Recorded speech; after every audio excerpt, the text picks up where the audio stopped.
like the con for me. I like it. I like it. Let's start it off right. So, can you talk a little bit about your character? I think you are not too happy because of the Sean Bean's character going back to work. Right.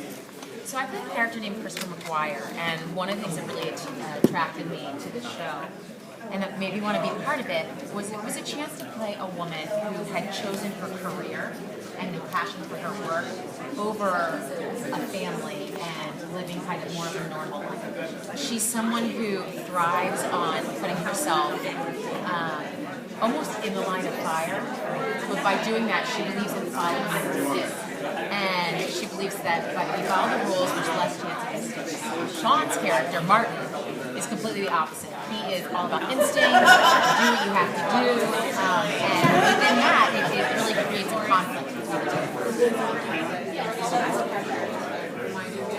Basically, the kind of to run in their side. Exactly. Or yes. And it's kind of it's an interesting relationship. You know, one of the things about this show is that we did our pilot over a year ago, and we had different showrunners, and the showrunners changed. So David Wilcox came on about a month before we started filming, and it was really a shuffle for the show because it was going to be one thing, and then Howard Gordon felt like it just wasn't the show that he envisioned, and he was bold enough to make the choice to go, you know what, this isn't working. Let's make this work. Because he really believed in the possibility of this being a great show, not a big one.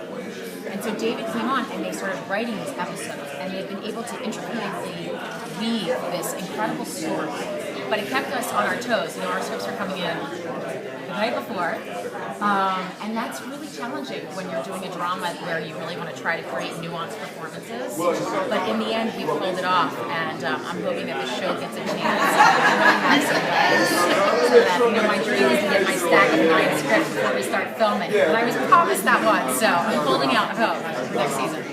How's it going as far as playing the covert agent in the action scenes? How are you enjoying that? I love that. You know, in my career, I've been very lucky to have a chance to play a lot of determined women who know how to shoot guns very well.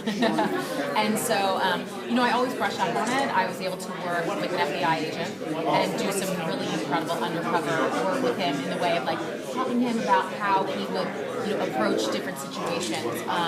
His partner was a woman, and, you know, hands being smaller and things like that, I wanted to know if she should use different guns. You know, just kind of how it changed being a woman in the work situation, things like that. So he was able to answer some of those questions for me. But I think it's really fun, and, you know, I'm a mom. I have a cookbook. So this is really a dual life that I live. I go home and I have this very normal life, and then I go to work and I get to play this woman who has the, almost not the novelty, she has the ability to put her life on the line and not worry about the repercussions as you would if you were a mother. So since you've been playing tough female characters, what nuance did you find in this? Yes. One of the things that was really important to me was holding onto her feminine side. I think that a lot of times you see that cut off. And with Crystal, one of the things that was important to me is that no matter what happened the night before, she's going to take that shower, she's going to get ready the next day. And that's where she finds her peace of her solace, is putting herself back together. So that's part of it, is that her holding it together for her is also part of the exterior. The clothes that she wears and putting on her lipstick, like that's part of the ritual, you know, of starting each day no matter what happens. There's definitely a piece of the emotional side that needs to be cut off. But it was very important to me that no matter what, it comes out in certain ways, and there's interesting ways that she shows kind of the damage and the toll it's taken, that her work has taken on her life.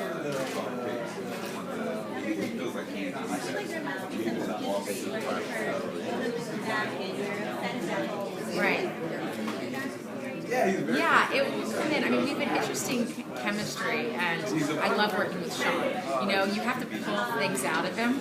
He doesn't offer up information, so it's kind of been fun and interesting for me to figure out how to figure out Sean, and that way figure out Martin, and that way figure out all these other legends that he's created. It's actually a fun game. So with the new showrunner, did you guys have to go back and reshoot any of the pilots? Yes, we reshot. I don't know if there was 3 or 4 scenes in the pilot, but they really, actually, I love the new scenes that are in there.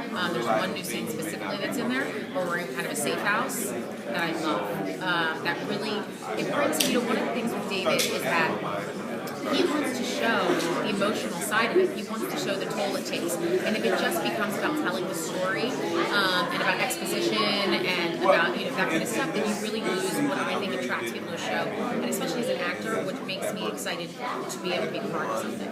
I don't want to just go up there and kind of spew lines. I want to know what happens to people. I want to know what wears them down. I want to know where they break.